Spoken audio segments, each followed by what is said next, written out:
Welcome to the Perfectly Flawed podcast, where we share conversations with amazing people who have achieved extraordinary success through embracing their struggles and imperfections. Often they have succeeded not just despite their perceived flaws, but because of them too. Please do subscribe, leave a review, and share this with anyone else who you think might be interested. Today we speak to the force of nature that is Julie Creffield, who is the founder of multiple businesses. She's written 15 books, she's run 6 marathons, and she created a global business out of a jeer from a workman who said, "Run, fat girl, run." And she turned that into a t-shirt and a huge business, talking to women all over the world that you don't need to stop running just because you're overweight. And she's got so many people to put their running shoes on. It's been phenomenal. So let's talk to her about that and how she's gone on to just not hesitate to take action. Hello, Julie, and very warm welcome to the Perfectly Flawed podcast. Thanks for having me. I'm really, really happy to have you here, Julie. When we came across each other, I remember hearing a great story about you, which was that you were doing a marathon, you were training for your marathon, you're running along, and somebody called after you, "Run, fat girl, run." And you got that made into a t-shirt. Yeah. And that began your first enterprise. And I know you are a serial entrepreneur, serial business owner, but I just love the fact that you claimed your flaw and you went, "That's what I'm going to make my business all about." And Yeah. It was, what was the name of it? It's called Too Fat to Run. Too Fat to Run. And you've published 14 books? I have. I'm writing my 15th at the moment. Yeah. So you're a prolific writer. You've done all sorts of entrepreneurial type activities, and now you are an innovation specialist. And what are you doing at the moment with as far as innovation goes? So I work for a company called Oxford Innovation, and they're the UK's largest provider of innovation centres. So I work with creatives and tech startups, giving business coaching, mentoring, and helping people take their ideas and leverage them in the best way possible. So what was it about the Perfectly Flawed idea that got you along here and interested in the first place? I think when I think about my life, there are so many moments, so many hardships, so much judgment. Too Fat to Run came out of, yes, that comment, but also a GP telling me I was too fat, and so that movement at its height had millions of women reading the blogs, and I think the fear of judgment holds people back. And so I think life and business has ups and downs, peaks and troughs, and we love to tell our hardship stories as part of our success story, but we're not always so open to hear about our flaws and our failures when we're in them. It's really difficult sometimes to be around people who are at rock bottom, and we like to kind of other those types of people, steer clear of them. It might be catching. So I love the idea of being perfectly flawed. I think I'm 50% genius, 50% fuck up, like that. I genuinely think that, and I don't think that will ever change. And I think, but it's your fuck ups that make you really great. Totally, it gives me all of that juicy content to build from. And I think I'm naturally a problem solver. And if there are no problems in the world, what are you going to solve? And so I think a lot of the solutions that I found through all of my business ventures have been about me having a lived experience of that challenge. And so I have a unique perspective because, I grew up very poor, very working class background. My mum had the Essex girl, are you? East London. Real Cockney. Real Cockney. My granddad worked on the docks. My nan worked in Trebor's mint factory. And my mum had the shame of being a single mum. She had 6 kids. She raised us by herself, and I'm a single mum. And there is a lot of shame around that, and this idea of what a perfect family looks like. Yeah. So I'm really curious about why we're so insistent on building the perfect picture, and obviously social media doesn't help. Why do you keep perpetuating this sort of perfect idea when actually it's really boring, isn't it? Yeah. Like, it's Stepford Wives a little bit. Yeah. And so I think a lot of us look on social media, we look at our kind of role models and we go, oh, I can't be like them because they've got something I haven't. They're perfect. They've got their shit together. They've worked it all out. And it gives us a little bit of an excuse to not try. Right. I really like that because my mind's going off in two different directions, as it often does, usually more. But you said earlier on that thing about being when people have got their shit together and they look perfect, that's when they'll talk about their flaws rather than talk about their flaws at the time. Yeah. But also, it's no excuse in a way to just go, oh, well, I'm flawed, I'm the victim, I'm a mess. Yeah. Accept me as I am. And what you're saying is, no, we can still... Yeah, I mean, if you look forward. at Two Factor Run, I run that business for 16 years. And as I said, at the height, millions of people were watching it. I was being flown all over the world by major brands, trying to I guess, get in front of that audience, because if you think about it, there are more overweight women in the world than there are slimmer women. So it is a niche. It's a growing niche. And so there is a business case, I think, for allowing your flaws to become your USP. Right. There are millions of personal trainers, right? Yeah. And yet many of us don't take their advice. And it didn't take long for me to build that movement, and it was very much a movement. It wasn't just about making money, it was about changing the industry, the running industry. And I did, and I feel really proud that things changed as a result of my blog getting the momentum that it did.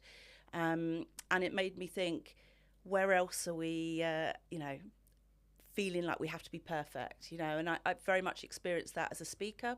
You've got to be slim and you've got to wear high heels and you've got to, be gorgeous and all of those kind of things. And what if you're not? Does that mean that it's not okay to be on a stage and sharing, valuable content? So I'm just always exploring, like, where are the outside bits, because I think that's where innovation happens. I think that's where you get unique perspectives. And the world is pretty fucked at the moment, to be fair.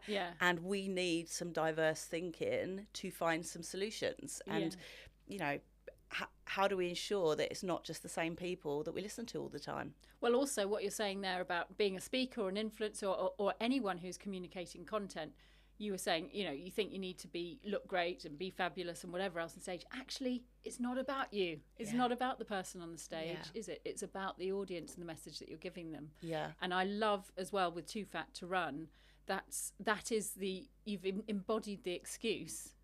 Yeah. So that people But I think it's also worth saying that, yes, that is true, but the gatekeepers still adhere to all of that. Right. So in the early days of Too Fat to Run, I couldn't get speaking gigs. I couldn't get brand partnerships.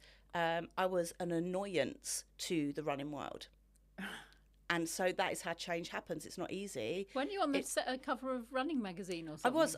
I was on a cover of a magazine that said 40 of the most influential runners of all time. Wow. Alongside Usain Bolt and Seb Coe and Paula Radcliffe. I love it. And that is one of my greatest achievements, because it was almost like a fingers up to all of those people in the running world that thought I was a gimmick, that kind of, hated the fact that I was making running accessible to everybody. And yet, you've done 6 marathons. I have indeed. Yeah. So you didn't just stop there. You took that same attitude into the business world, didn't you? Yeah. And I know that you did.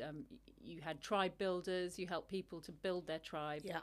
And how do you think you've embraced your flaws in those kind of areas? I think an interesting thing happened around the pandemic. So I was still running my fitness business at the time, but I was doing coaching and consulting in other things. And I think when I was running Too Fat to Run, a lot of people, because of my almost celebrity status, I think people just assumed that's all I did. And, I had a career long before that. I've worked as a management consultant. I've done lots of things with lots of different companies, helping to solve problems. It's what I've always done. But something interesting happened during the pandemic, where the whole world went online. So every personal trainer had to think about their online presence. A lot of speakers lost their income because there were no live events. And so a lot of people were asking me, how did you grow your your online business, and how can I do it quickly and imperfectly? And so I was helping a lot of experts, coaches, speakers, entrepreneurs to take their offline expertise and turn it online. And I don't really use the word tribe anymore, but I did at the time. It was all about how do you grow an audience around your expertise. And it showed that you could make impact really, really quickly. You could enable your followers to change their lives through a Zoom call, through a PDF document, through, and it didn't all have to be slick. It didn't have to be branded beautifully, because there was this urgency that happened because of the pandemic. There was I either transform and pivot my business now, or I will become bankrupt, or lose my mind, or all of those things. And so I love the urgency of a crisis, right? And so I worked on the Olympics for 12 years. Classic ADHD. Oh, yeah. I need a deadline. I need a deadline. And, one of the things that I loved about the Olympics was there wasn't really a precedent, because we had done the games before, but in 1948. So the world had moved on. Yeah. Things had to happen really quickly, on budget. And, you just had to say yes to things. And so it meant, as a maverick, you could get shit done that you wouldn't be able to get done in other circumstances. And I think the same happened during the pandemic. And so as a coach, as a consultant, my profile went through the roof. There was something called Clubhouse, which was audio. I remember that. And overnight I had like 30,000 followers on there, and and what I loved about Clubhouse was I could just show up a little bit like this. Actually, I could show up rough and ready. Not that you're rough and ready today. You're slick, totally, and peaceful, totally rough and ready. And I remember, it was during the pandemic. I had a 8-year-old at home, and I was getting up in the morning, not even brushing my teeth, switching it on, doing an hour's. I did a show called Breakfast Minus the Bullshit, and I didn't have to show my face, and I was making a shit ton of money doing stuff that was really easy. I just showed up, made people laugh, talked about the nuts and bolts of business, and all of a sudden I'd have like 10 inbox, I want to sign up to your program, how can you help me? It was easy as hell. But then I burnt out from it. Because it was overwhelming. I didn't have all the structures in place. I was living on my adrenals.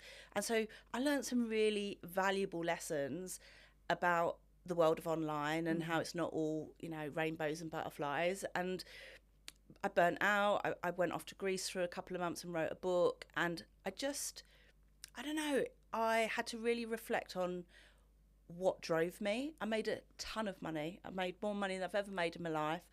But it wasn't enough. It didn't make me happy. I didn't have any freedom. I still had the same challenges that I had before. I was still a single parent. I was still struggling to build a connection outside of the online world. All of those things don't go away just because you've got more money. And so I had to really reflect on what drives me. And if I don't have a mission, I am not motivated at all. I have to have a really clear picture of why I'm doing what I'm doing, and money is not enough of a motivator. Well, you also talked about get shit done, which is something that I really associate with you. You really do get shit done. You're amazing with a deadline. You're a prolific writer.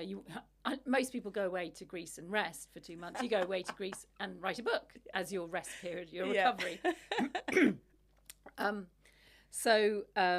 But you said that you need a mission. So I'd love to know what your current mission is. Yeah.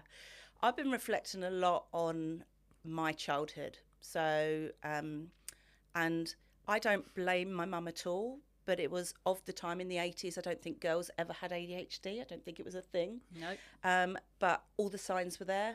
And all the way through school, I was told, you're too much, pick a lane, don't answer back, you've got too much to say for yourself, and I was just deemed the naughty kid. So all of my ideas, all of the things I wanted to do to change the world were not harnessed, and that made life really hard. It's very frustrating, isn't it, when you've got all that energy and you know that you've got some stuff that you just want to pour into something, but you can't. And so all of my life I didn't know that I had ADHD until I had my own daughter, and it became really apparent that she did. The more reading I did, the more I realised I did, but still had real reservations about putting that label on myself. And so I'm really interested in how we prepare the next generation of ideators. How do we enable our kids to play really critical roles in humanity? Because will the workplace be the same? Should I be encouraging my daughter to be in business, to have a personal profile? All of these things that I'm grappling with all of the time. And, I work for, a really kind of powerful, important organisation that talks about innovation. But if I'm being honest, there is some diversity within that, but not as much as I'd like to see. And because they're connected to universities, even that is a privilege. I got to university as a fluke. First one in your family. First one in my family. My teachers told me, don't bother, you're not academic. I got a first class degree with honours. I got a master's in multimedia design and culture. Give me something I'm passionate about and interested in. I hyper focus, and throw yourself in, and I completely throw myself in. And so I'm really frustrated that for a huge generation of particularly women, we were just pushed down. I was told to go and be a nursery nurse. Could you imagine me being a nursery nurse? What a waste! And all gosh. that energy that you've got to give the world. Yeah. And also the fact that I think this links up to what you're saying earlier about being 50% fuck up and 50% high achieving. Yeah. But as you say, it's that fuck up, the flaws that enable you and enable people in organisations to have a different perspective. And I think it's really easy to say, I've been through some really hard times in my life, and I could sit here going, oh, life's so hard, I wasn't born with a silver spoon, and all of those things. And I have two minds about it. Some of that is a privilege because I have experienced challenges and issues that I now can relate to and can really start to find solutions for. But then on the other hand, I'm like, it shouldn't have had to be that hard. And I don't want it to be that hard for other people. Yeah. And sometimes I'm like, it would have been great to have somebody advocating for me. It would have been great to have had some understanding of how powerful my brain is and how useful it could be given the right situation. God, it's really interesting, isn't it? Because it's a bit like with your children. You don't want your kid to go through any of the hardships, but at the same time that it's those hardships you went through that are kind of the making of you. So and it's the same for other people that you serve. You don't want those future kids to go through it, or future generations, or anyone else that's out in the world to have to kind of suffer and deal with that stuff. And yet by overcoming the challenges we get stronger. And so much of it is just shrouded in fear of judgment. I mean, a lot of the structures stay in the way they are. It's like we're afraid for things to be different.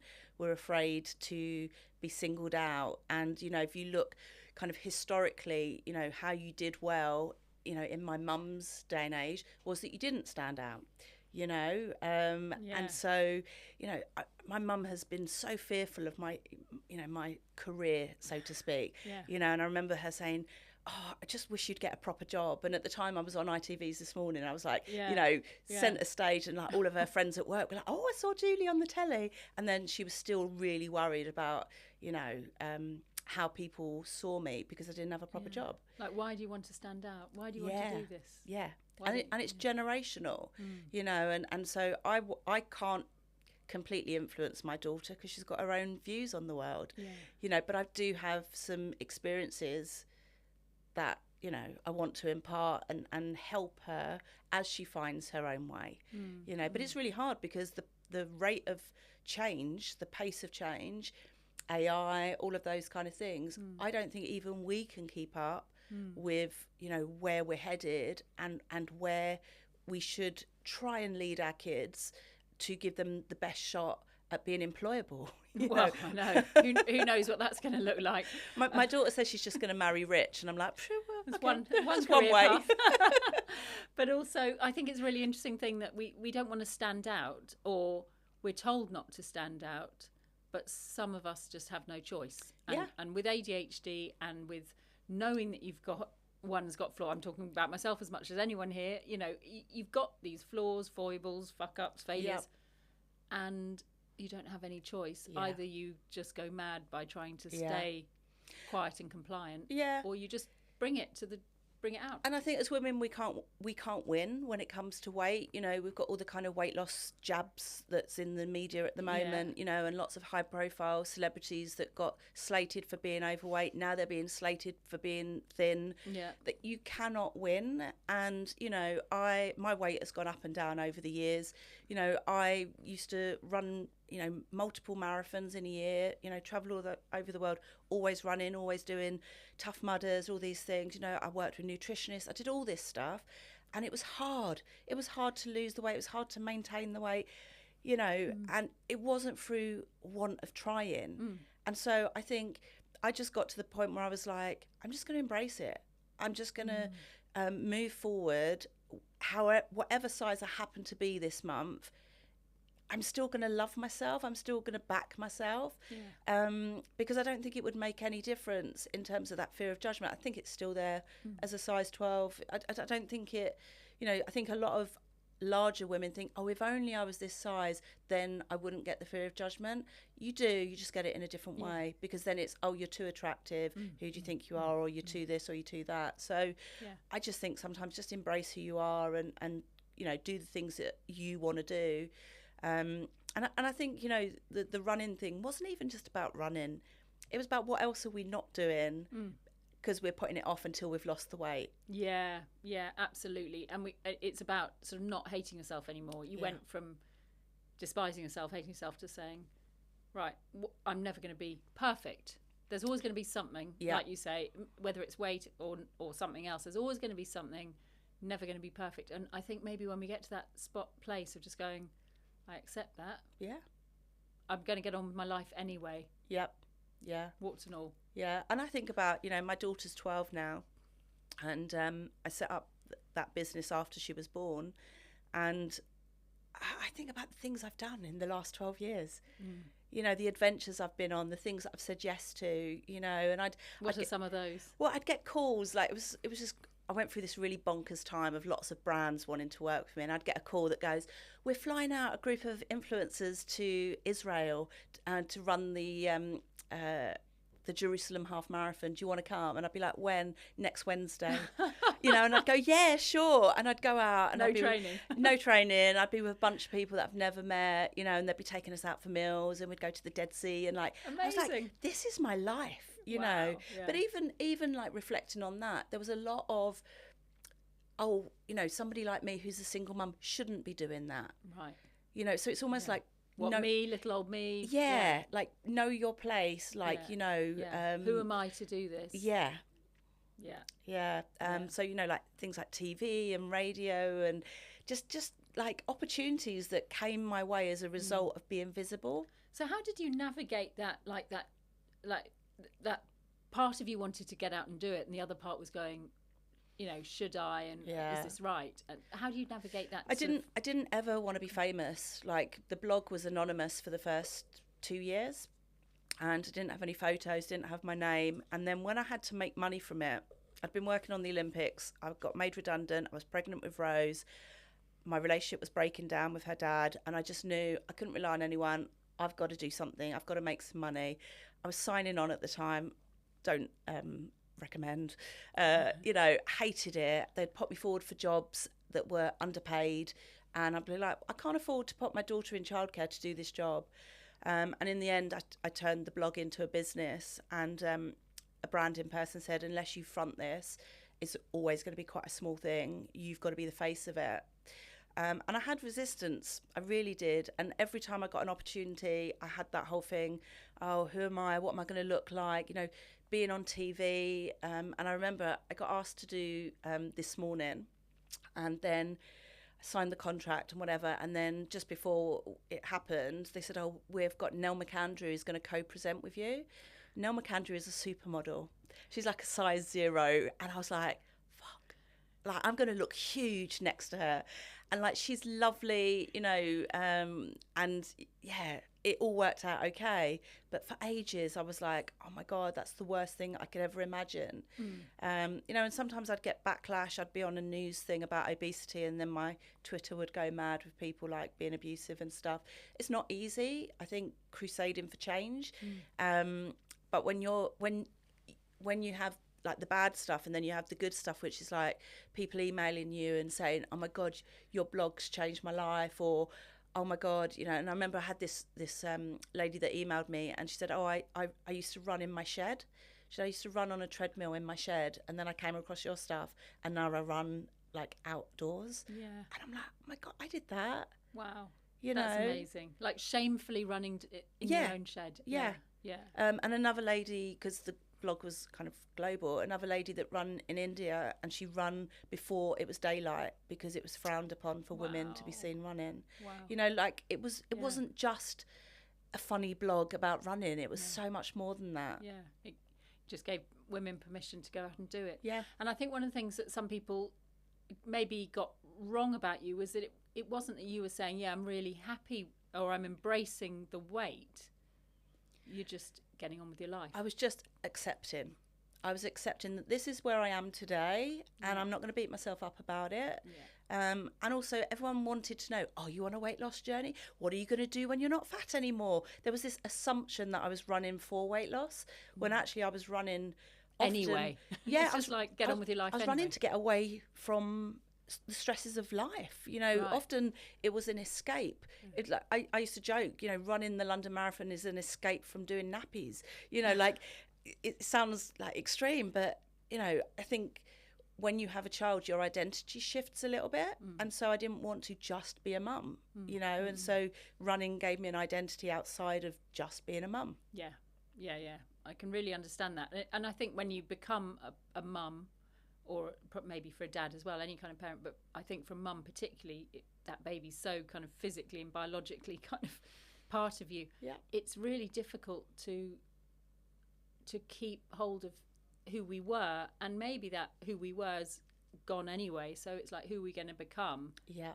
Beyond the baby, Yeah. beyond the mother Yeah. role. It's a really interesting transition, I think, for so many people. Yeah, and I think there's something meditative about running. I find it hard to meditate. I find it hard to do yoga. My brain just goes, But running, it's like your brain goes into this kind of trance, and then you kind of wake yourself up and you're like, oh, I'm a mile past where I was when my brain was last awake. And so I was able to think things through, and I always come up with my best ideas when I'm in motion and in movement.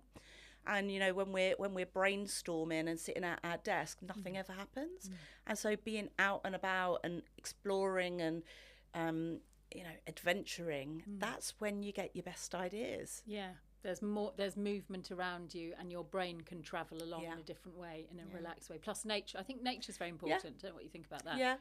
Yeah. It's funny because I lived in London. I did most of my training for my marathons around like the footpaths and whatever, and then I moved to the countryside and I stopped running because I realised I don't actually enjoy running in the countryside. I liked the grit and the urban risk grit. And the you know, I liked the danger of running in London. I remember you made a little rapping video, kind of like urban grit rapping. Yeah.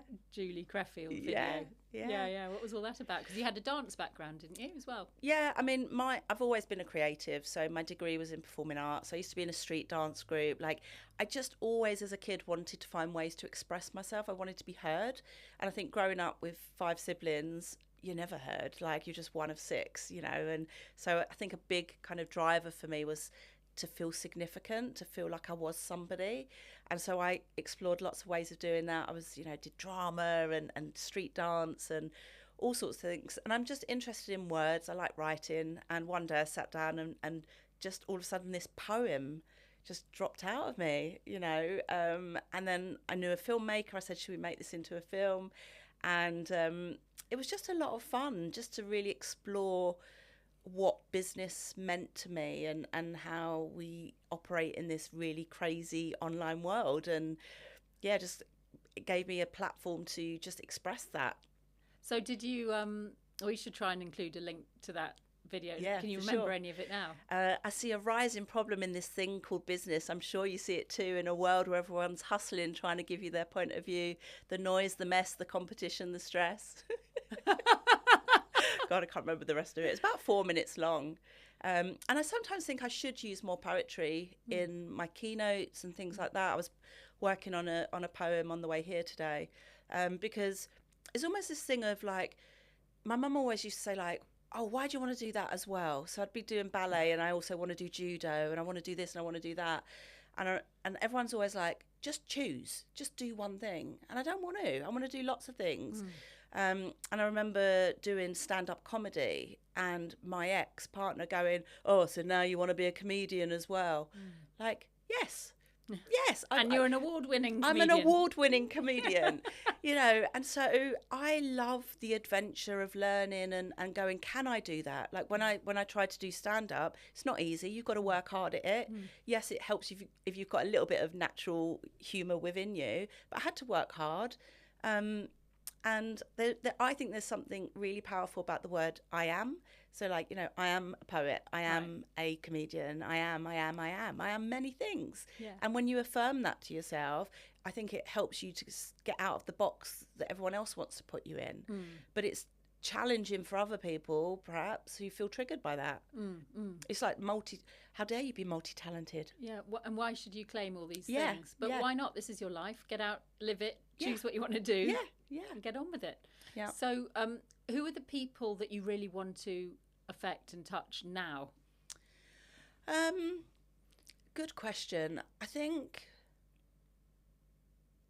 I have some worries. I have some worries about young people. Like, I think the pandemic really did our young people a disservice at a time that they should have been learning how to engage with adults, how to prepare themselves for the world of work. They didn't do that. I remember how powerful work experience was for me.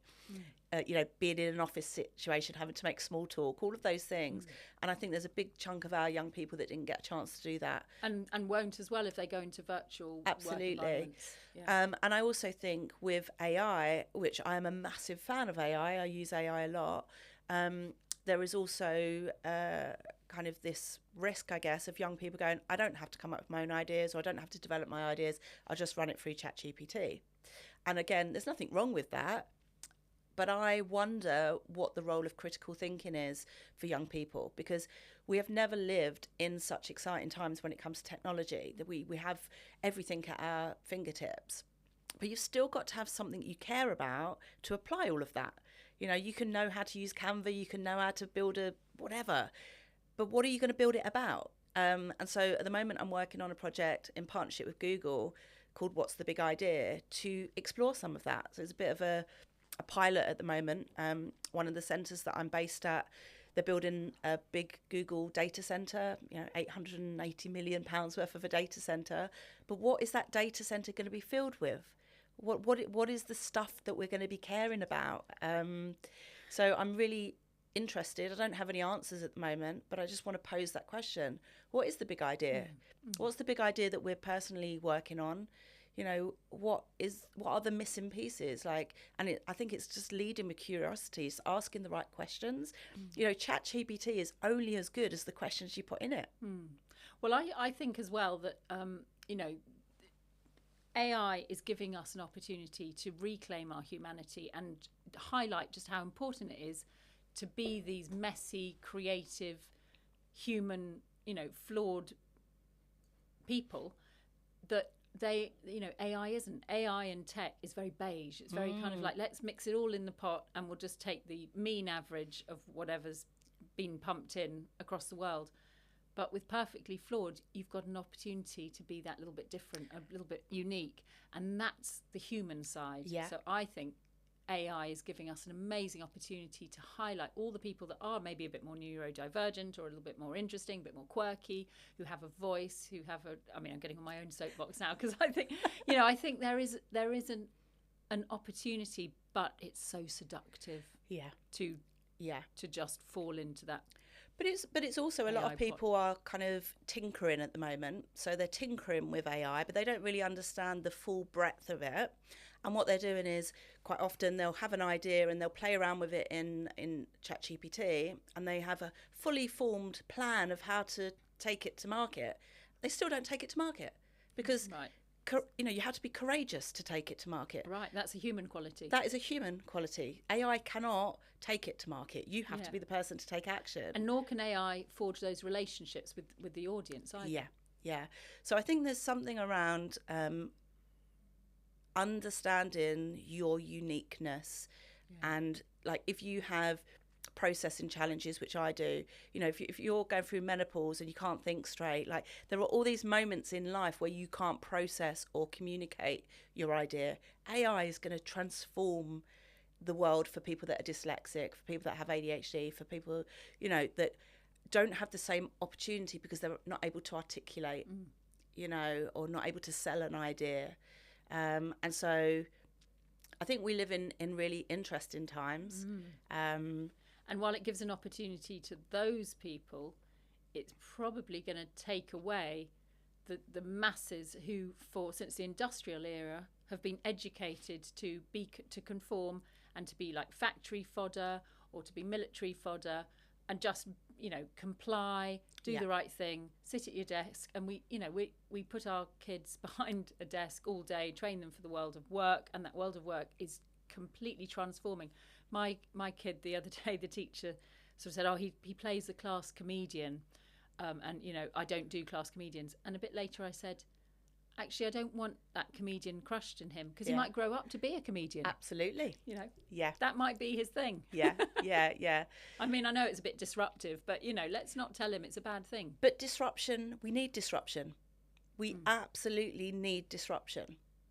So I think the whole schooling system will have to adapt and change to accommodate and make space for the disruptors, because otherwise they'll go elsewhere. They, you know, not just make space, embrace, support, let them know that they have something of real value to offer, and bring that out of them. Because we're already seeing people opting out of school for their kids. We're already seeing people world school and all of those kind of things. The options are there, they're just not in the mainstream right now. Well, and most people, if they're trying to earn their day's living as well, don't have the time, the capacity, the knowledge, the capability. I certainly don't. To educate. You know, our kids. So. Do you remember that moment in the pandemic where they sent all the kids home? Oh my goodness! I was like, no. I remember my daughter Rose crying. I said, "What's wrong?" She said, "Oh, you're going to have to teach me maths." I was like, "Yes, I am." You know, it was such a shocker. I thought up till then I'd always thought I'd be a good teacher. I was terrible. So hats off to the teachers. They do an amazing job. They do. But it's the system. It's not the individual teachers. I think they're incredible, and, you know, I will never ever see you know, undervalue a teacher again. So Julie, tell me about what it is that what advice would you give a younger you? Oh man.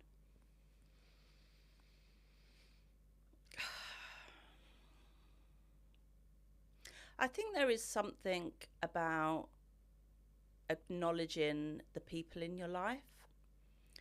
Like, I really feel that through your highs and through your lows, like, your network, they're the ones that pull you out when you're at your lowest. They're the ones that keep you grounded when you're at your highest.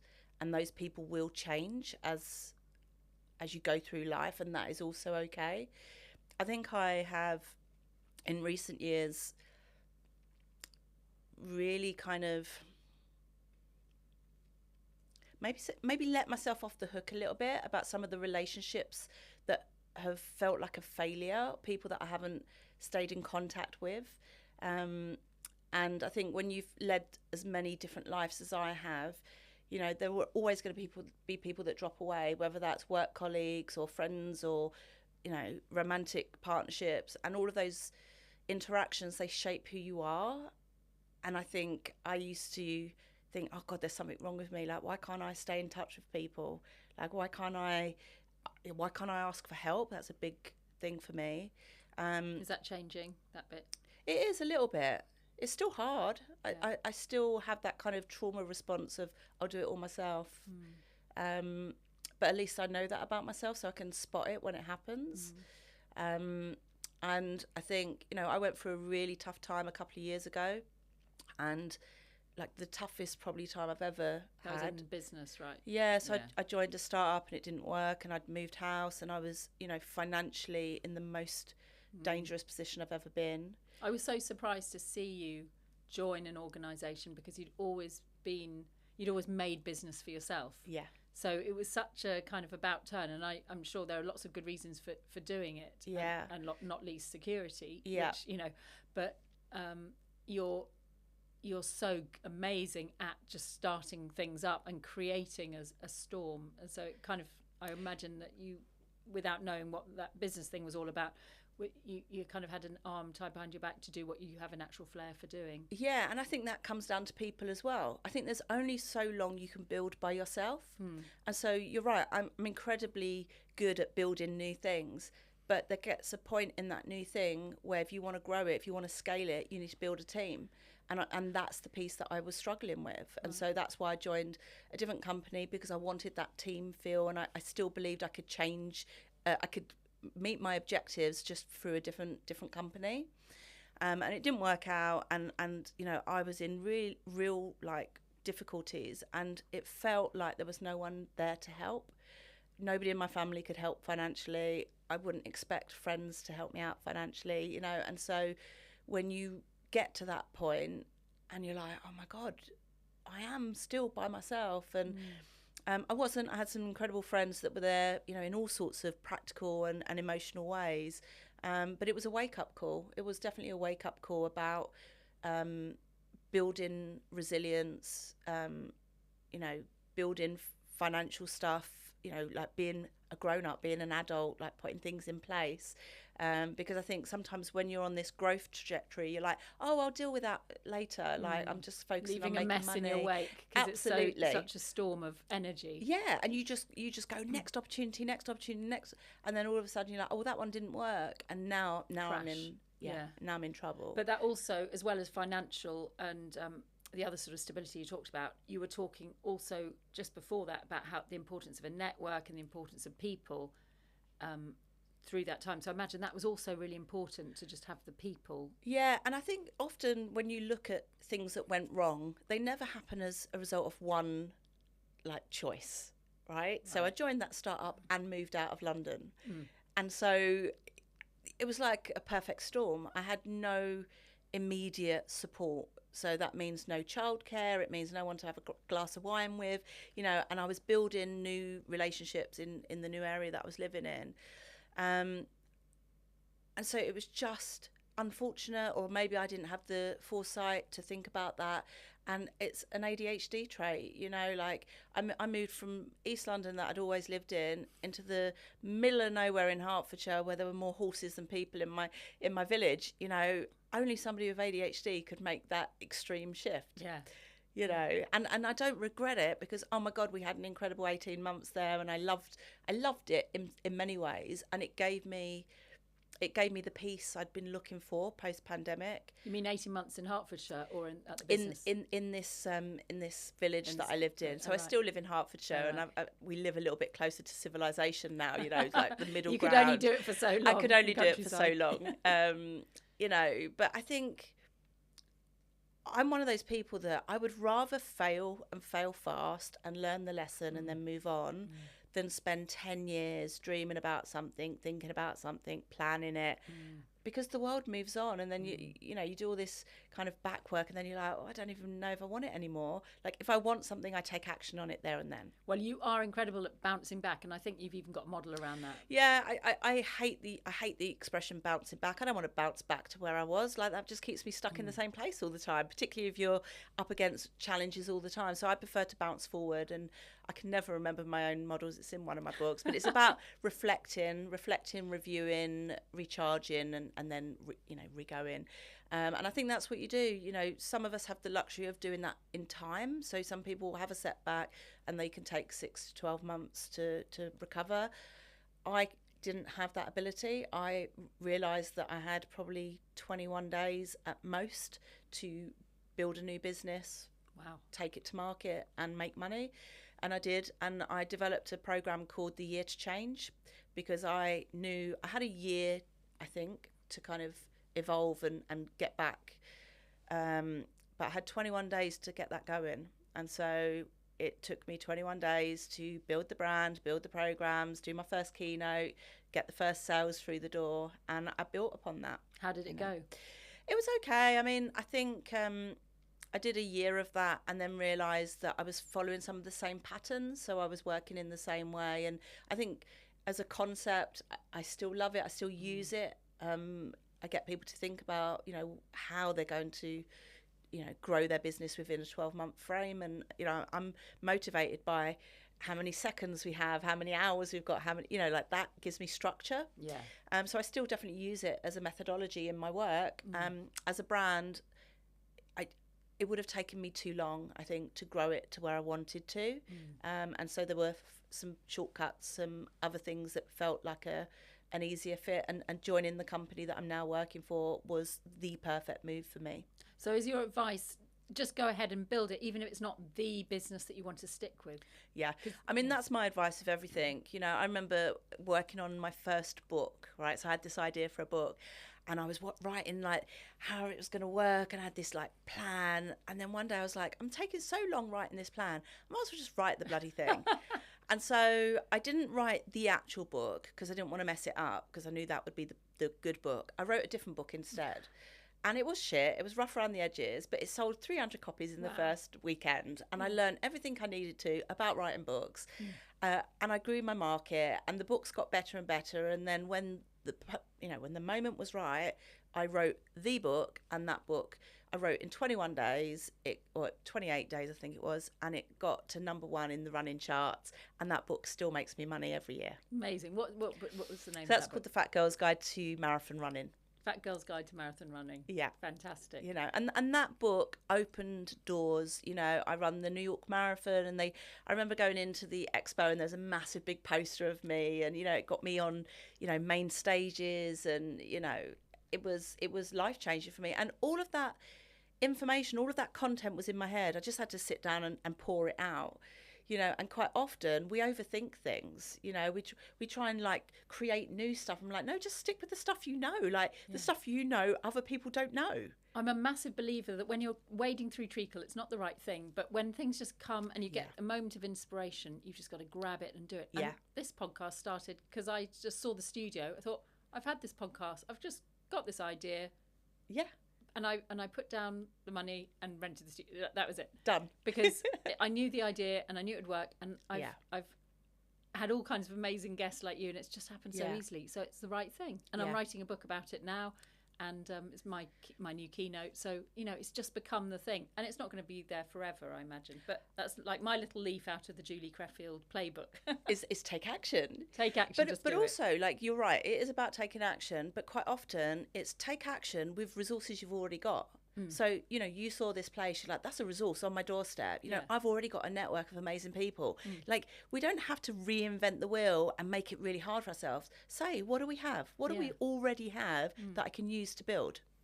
Yeah, and it's all been people that I know, and they're incredible. And so, it's what we've got right before us. So that's brilliant advice for anyone starting business. And of course, people have different things from me and from you, and different, you know, our resources are around maybe communication and speaking and networks of incredible people. Plus you've got all your other resources. But what are the other kinds of things that people need to be aware of that they've got, that they're sitting on? They've got resources they're sitting on that they maybe don't realise that they could just I think the greatest resource we have is time, but it's a double-edged sword. Right. And so when I was at rock bottom, I created this graphic on Canva looking at how many months I had left of my life. It was a bit morbid, but, you know, I had this graphic, and there were, you know, so many more months behind me than in front of me. And I had a choice. I could have said, well, I'm on my way. What age were you planning on living till? Oh, I don't know. Because I'm 90 maybe. Oh, I'm saying 100. Healthy old age of 100. But yeah, it's like the 400,000 week book. Yeah, very much like that, you know. And I think that you can come up with an idea, launch it, and monetize it in a month. I think a month is a perfect amount of time to do a sprint. It's not going to be perfect, you know, but in terms rough of and ready, do it. MVP, get it out there, test it, you know, because if it isn't any What's good, MVP? like a minimum viable product. MVP. And so if there are 12 of those in a year, in effect, you could launch 12 different things. And like, so I just had this kind of like very matrixy way of going, how do I plot all of this out? And time, time, we used to go, oh, I haven't got enough time to do this or to be creative. And a really funny story. So my great grandma had 18 children. Wow. 18 children. Wow. Her name was Amelia. And if you think about, however many years ago that was, 100 years or so ago, no washing machines, no air fryers, all of those things. How as a woman do you look after 18 individuals? And then a couple of weeks ago, my mum went to me, oh yeah, she learnt to play the ukulele. I was like, what? So at some point in her rearing of 18 children, she found the time to learn to play the ukulele. She's my hero. And so we can make time for the things that are important to us. Yeah. So I'm always playing around with this concept of 12 seconds. What can you do in 12 seconds? You can say yes to something. You can reach out and tell somebody you love them. You can Google something. Like, this idea that we don't have enough time is bullshit. What gave you the kind of audacity, in a way, to go and take on this attitude where you could have just been submissive to what, to the environment that you're in, to what your mum was saying and everything else? What gave you, do you think, that ability to just go, no? I think maybe, I don't know, because I saw the stories of my great grandma with her 18 children. My nan had 8, my mum had 6. Life was hard. There was never enough, right? There was fun and there was laughter and there was chaos and there was stuff, but there wasn't enough love. There wasn't enough time. There wasn't enough attention. Everything felt stretched, and I didn't want that for myself. I wanted adventure and I wanted freedom and autonomy, and I knew that I would have to do something different to do that. Wow. But amazing that you recognise that when you're so young. I don't know that I did. But it's just an inkling. I think it's an inkling. I have this belief that when you're 10 and 11, you know exactly who you are and what you want. You can't articulate it though, but you know who, like, at a soul level. Like, I wanted to write, I wanted to speak, and I wanted to go on adventures. Yeah. What do I do now? I write, I speak, I go on adventures, and I wanted to help people. Yeah. And I knew that. I definitely knew that. I didn't know how, because the world that we live in now didn't exist. Social media wasn't a thing. And so I genuinely think most young people at their core know who they are. They know what they're good at. They know what they want to do with their lives. And then it gets pushed out of them by teachers and parents and the world that say, you can't do this, you should do that. And they have to somehow conform. And I just think because I was creative and curious and into everything, I think I've been lucky in many ways just to follow that way of being. And it's so sad, isn't it, that they then spend the rest of their lives often just trying to recapture it, unless they are lucky, or they... I think also there's a part which I can't help thinking, with somebody like you didn't really have a choice either. You were never gonna... What would have been the alternative? Yeah. It just wouldn't have washed for you to be... What was it that you were meant to be? Nursery nurse. I can barely stand my own child, let alone other people's. Like, that would have been the worst profession. And the reason they said that I would be good for that is because I had siblings. So I must have experience of looking after small kids. Yeah. What messed up thinking. Yeah. So just to bring this to an end, what does perfectly flawed mean to you? I think it's about acceptance. I think it's about knowing yourself, good and bad, and just accepting. Accepting, and I think it's accepting yourself and accepting other people, and going, that's what makes the world amazing, is that we're also bloody different and weird and unique. Weird and wonderful. Yeah. So what advice would you like to give the younger you? Just trust it'll all be okay. And who you are is a wonderful being. Thank you so much, Julie, for coming today. I've really loved our conversation, really appreciated it. It was lots of fun. We covered all sorts of ground. And I'm sure it will be inspiring for other people to listen to what they can do with their own lives. Well, I hope you enjoyed that episode. What I found so fantastic is how quickly Julie takes an idea and turns it into action. She always takes the shortest possible route to doing that, and it's phenomenal to see, even if that action is imperfect action. If you enjoyed this episode, please make sure that you like it and you leave a review. It makes such a difference to us. And also share it with anyone else who you think could benefit from listening to this episode. Also, make sure that you subscribe, because that way you won't miss out on any future episodes. And we've got some really great ones coming up, as well as some fantastic ones in our back catalogue.